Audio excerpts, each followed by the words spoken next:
recording because I have to move the thing on top this time. But basically this time we're going to be talking about ZETSUBOU no Shima. Is it worth dlc3 and multiplayer 3 times all in all? So yeah, if you gotta ask yourself the question, is ZETSUBOU no Shima really worth the purchase? It's I think it's 1,200 rupees, so like $20 per map, I think. So is ZETSUBOU no Shima worth the $20? Or another question would be, is ZETSUBOU no Shima better than the Eisendrache? So let's just start off by seeing what we got, okay? So I mean, for challenges this could be a very big one, cause that's okay. I don't know. I don't think there are any spores in here, are they? Yeah. So in ZETSUBOU no Shima, I don't think you can get a boss in the starting room because there's no spores. While in Eisendrache, the starting room, you can get the Panzer, which is a compulsory thing in round 12. So starting room challenges will be easier here, and a bunch of other challenges are going to be easy here. But what does the map actually have to offer to you guys? So let's just open this up and see what we got. Buckets and plants. So you can plant something here, but you get only limited water. So I can plant something only once here. On the other hand, well, let's forget the starting room. Let's just go on a hole. So you got the bucket and plants. So you can get quite a bit from the plants. You can get a free perk. You can get a free power up. You can get free weapons. There's a lot. Crap. There's a lot the plants can offer you. It gives you parts to upgrade your other stuff. But is it really that good? Let's take on the other hand the Eisendrache. What does the Eisendrache have? It has the tram. What can the tram offer? Well, the tram can actually offer quite a bit. If a normal tram comes, you can get any of the power-ups.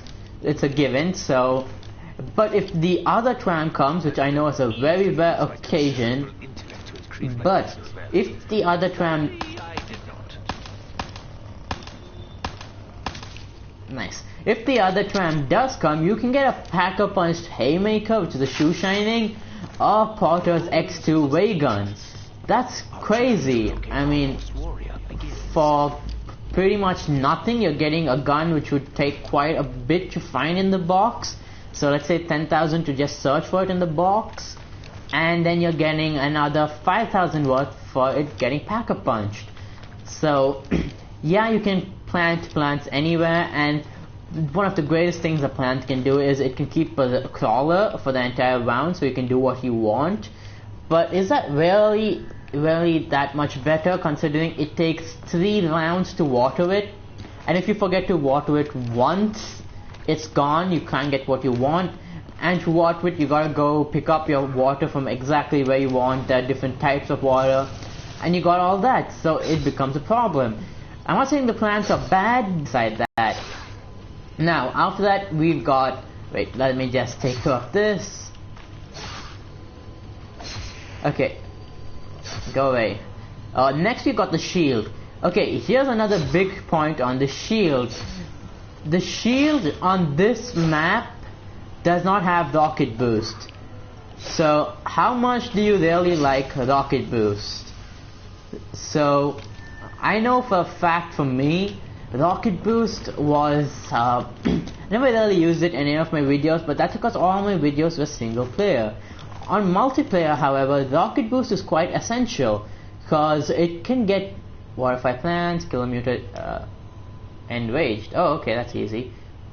Okay, so yeah, in in rocket boost mode, you can travel the map quite fast. You have 3 rocket boosts, and especially if there's a zombie in your way and you have to revive a teammate. There's a guy. Now, if you have to revive a teammate, rocket boost becomes really essential, because there could be 100 zombies for you to get past, and rocket boost makes it all that easier. So really disappointed the shield on that, but there's another huge thing the shield can do in this map. The shield has got the ability, just one second. Okay, yeah, the shield has the ability in this map if you complete the 3 challenges you just saw there, you can actually lightning the shield, and if you hit it against any perk or any gobblegum, they cost half the price. So that's a big save on money. Half the price is ridiculous, but how much is half the price there? So Jug is 2,500, it'll come down to 1,250. That's quite a good, but to get that far and actually reach that level of completing all the tasks, you gotta pretty much go to half the game. So if you don't have Jug by then, what's wrong with you, honestly? So yeah, you have that to think about. And on top of that, there is the fact that in Eisendrache, you can pretty much buy any perk for I think 1,500 or 1,000 at the Wonder Fizz. So you can just use the Wonder Fizz. Ooh, thank God there's a carpenter. So yeah, why not just use the Wonder Fizz instead, huh? So you gotta think about that. And also, the only reason it's probably this cheap is because of the number of gates in this map. I got one gate here, I have another gate there, and there's another gate up there to actually access power. So yeah, it becomes quite hectic, don't you think? So yeah, so I don't know if the lightning can actually completely overrule the rocket boost, since the rocket boost is available throughout the game and it's really powerful. And also you got to open a few amount of doors to actually get the piece, which is really amazing. But let's forget all about that. The shield, I'll let you decide, but for me, I'm actually gonna go against my own statement here, and I'm gonna go with, where's the last zombie? Okay, I'm gonna go with the ZETSUBOU no Shima shield. Not because the Eisendrache shield ability is really bad where you can boost, but just plainly because of the fact that I think in a later stage of the game, when you're down and money could be a real problem, you can pretty much get so many things for cheap. It's very helpful. Okay, let's go up to the gas mask. Okay, I can't really compare the gas mask. Oh, ray gun. Okay, VMP. It'll do. Yeah, so the gas mask is basically a new edition, so I can't really compare it. There's no pros, there's no cons. It's its own thing. So we'll leave that. Machine tools. Machine tools plays one of the biggest roles in whether or not you want to buy this map, according to me. There you go. So, what is the machine tool, you must be wondering, because if you don't have the map, you don't know what the heck this machine tool is for. Well, the machine tool is for Pack-a-Punch. Hard or anything, it's pretty much just, okay, you know what, we'll just get to that later. It's just not really hard. I'll leave that for now. But in Eisendrache, all you gotta do is go up to these 3 things and press and hold square. That's simple, and I think 2 of them are really easy to get. The third one's on the rocket launch. You have to spend a bit of money to go there and come back, but you know, it's better than doing a complete mini Easter egg, huh? So, yeah, Eisendrache Pack-a-Punch is much easier, but the ZETSUBOU no Shima is mini Easter egg to actually unlock Pack-a-Punch is not as bad as the Shadows of Evil is my god, my aim is bad. Yeah, it's not as bad as the Shadows of Evil Pack-a-Punch. That's just a whole ridiculous process on its own. But yeah, it's a bit long. But why I did not want to talk about the Easter egg yet was because of what you have to do now. You get 1 piece of the machine tool by turning on permanent power. What's permanent power? Well, you got temporary power and permanent power, which is really annoying. You gotta save up enough money to go there to a lab site A, although that's B, and we gotta go to lab site B, turn on temporary power there, and in a limited time frame, you gotta go to the time might be 1 to 2 rounds. It's not really small, but you gotta go to site A, and over there as well you gotta turn on temporary power, and then you have to open the bunker, save up enough money to open something in the bunker, and then you can finally access Perma Power area. And then you gotta do another small mini Easter egg before you can actually turn on permanent power. So you gotta save a lot of money, takes a lot of time, and it's another mini quest. Pretty much anything on this map is another mini quest. Mini quest after mini quest. KT4. So the KT4 is not like I better be careful. Yeah, it's not like the what it's called, Ragnarok DG4. It's kind of like the bows. So yeah, big whoop. Oh crap, you got that guy. Can't go there. Yeah, so is the KD4 better than the bows?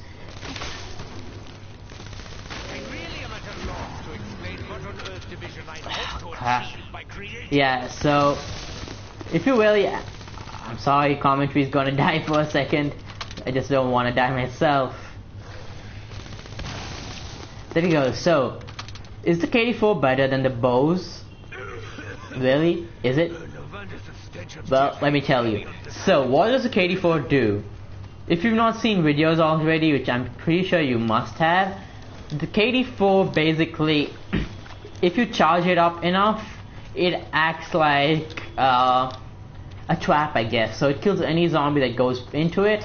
And as you saw there, that's another part we're going to come up to. That's the boss. It makes the boss a one-shot kill. So that's really good, but do you really use it that much? I wouldn't say so, because the KD4 takes some time to actually activate and act as a what do you call that? As a trap. You have to set it up, and after a few seconds people die in there. So it's not really useful if you want to go revive a teammate or just run on the map. You have to train and then you shoot it, which is very annoying. But the bows, oh my god, the bows. If you like zombies, what? Oh, I wasted some water. Yeah, you gotta love the bows. The bows are just all powerful. Oops. Yeah, so with the bows you can just run around the entire map whenever you want, do whatever you want, and you'll survive. I mean, with the lightning bow, just shoot it, stand there, you're done. The wolf bow, same. I mean, you can't just stand there, but if you run around, it will kill anything in front of you.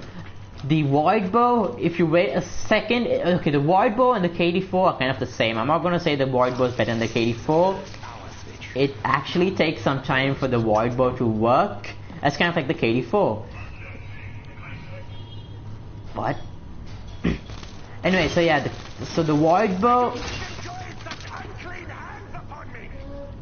The void bow and the KD4 are kind of the same thing. So that leaves us with the fire bow. The fire bow, I mean, it's a good bow on its own. It's nothing to compare to the KD4. So yeah, and then the skull of Nansapri. Now here is where I feel ZETSUBOU no Shima really overthrows the Eisendrache. The skull of Nansapri is basically this overpowered special weapon. Get away. Get away. No. Whatever. Sorry, I'm not concentrating as much as I normally do. Anyway, yeah, so the skull of Nansapri is really overpowered. The Eisendrache, you got the Ragnarok DG4, and it's a beautiful trap. You stand there, you use that, you are pretty much protected, because that thing will not let anything get past you. So if you're camping, it's really good. But the skull of Nansapri, or Sapre, or whatever, is really overpowered. So you got two things in that: mesmerize and I forgot what the other thing is, but basically it's mesmerize and kill everyone who freaking wants to look at you. So basically, I was very thirsty. Now I am very hungry. mesmerize, what it does is it makes sure all zombies just stand still, so you can run wherever the hell you want, and the zombies won't even chase you. They're just gonna stand there and do nothing. Whereas if you use oh my god, I forgot what it's called, but whatever. If you use, I think, vaporize or whatever, all the zombies just die immediately, and it's amazing. If you want to train, if you want to just camp, you can use the Skull of Nansapri, and it's OP. So, does that mean that the skull completely beats the Ragnarok DG4? Not really. No, because to get the Skull of Nansapri, you gotta do 4 separate Easter eggs. So you saw what I did in the starting with the skull, right? Now that's how you get the Skull of Nansapri. You gotta do the same process 4 times. And it takes a lot of money. You have to open every single gate, basically, or door to do that. So if you don't open a single door, you can't get the Skull of... Okay, maybe 1 or 2 doors is an exception, but still. You can't get the Skull of Nansapri. It's pretty hard. So, the Ragnarok, you just gotta kill the Panzer. You gotta use the... Well, I forgot. That way. And third piece. My memory is really bad. How did we get the Ragnarok? Did it have... Oh yeah, the rocket launch. So that's just killing few zombies. I feel it's kind of easier than the Skull of Nansapri, but the Skull of Nansapri is just that much overpowered. So yeah, I feel that it's better to use a skull, but it's harder to get. So does that conclude the video? I'm just gonna think. Oh yeah, I want to talk about the bosses as well. You got the Panzer for Eisendrache, which is a real pain to kill, but with the that way it becomes really easy. But I gotta say, if you don't like bosses and that's why you love the giant map, this map, like I said, perma power. Yeah, so if you don't like bosses, then this map is a blessing in disguise. Kind of disguise, because it has a boss actually. But the boss in this is kind of easy to beat. I mean, he has a few spores, you shoot it, you're done. Doesn't take too many bullets. And if you use a KT4, he's a one-shot kill. Only thing is, on multiplayer, the boss can eat you if you're down. You'll basically die, lose all your perks, all your guns before you bleed out if the boss eats you, which is kind of crazy. But I guess he has to have something which makes him a threatening boss. But yeah, last few points on the map. This map is really big, so reviving is gonna be a lot harder in this map. You gotta make sure you learn the map really well. I did not enjoy that. Not even a little bit. You gotta make sure you learn the map really well, so you actually know how to get around using the zip line, using the spheres. If you learn all of that, I'm sure the map becomes much easier and you can actually revive them. But without it, it's really hard. Oh, another thing, perks. I really want to talk about perks, because this map has to offer quite a bit on the perks department. So, in this map, Widow's Wine is free. Yeah, you don't have to go through the Wonder Fizz and all that. You have to do surprise, another small Easter egg. But once you do the Easter egg, you get Widow's Wine for free forever. So if you die, you can just go back, pick it up again, and you can hold it as a 5th perk, I think. I'm not 100% sure, I never tried it. But yeah, I think basically there are tasks on this map, and if you complete a certain how did you get here so fast? If you complete a certain task, you can hold another perk, which is very cool. So you can buy another 6th perk, I think.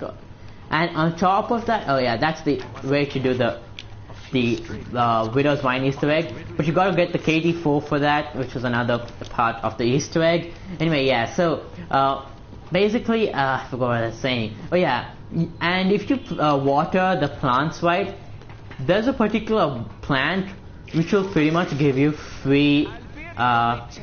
What's it called? It's gonna give you a free perk, which is very cool. I mean, a free perk for just watering a plant. So yeah, this map does have a lot of ups. It has some really good features and really innovative features.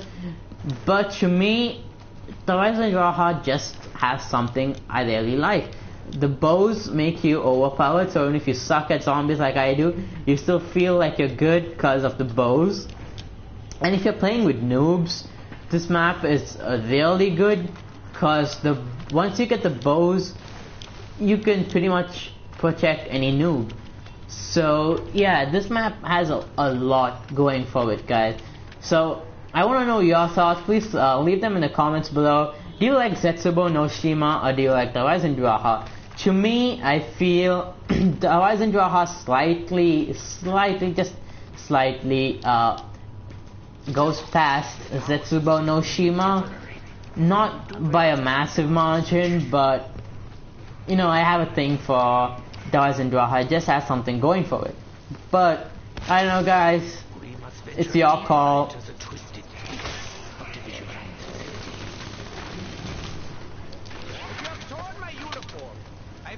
Crap. So I guess I'm just gonna end the video here, guys. I hope you like this video. Please like, comment, and please, oh baby. Yeah, please like, comment, and please subscribe. It helps the channel out so much. I'll try making a lot of content. I'm gonna do the starting room challenge soon on this map. So yeah, just let me know your thoughts, and I might be doing another iOS app review. An app you guys might already know by now, Slither.io. I really play that a lot. And just before I finish the game and kill myself, this is how you turn on perma power after turning on power everywhere else.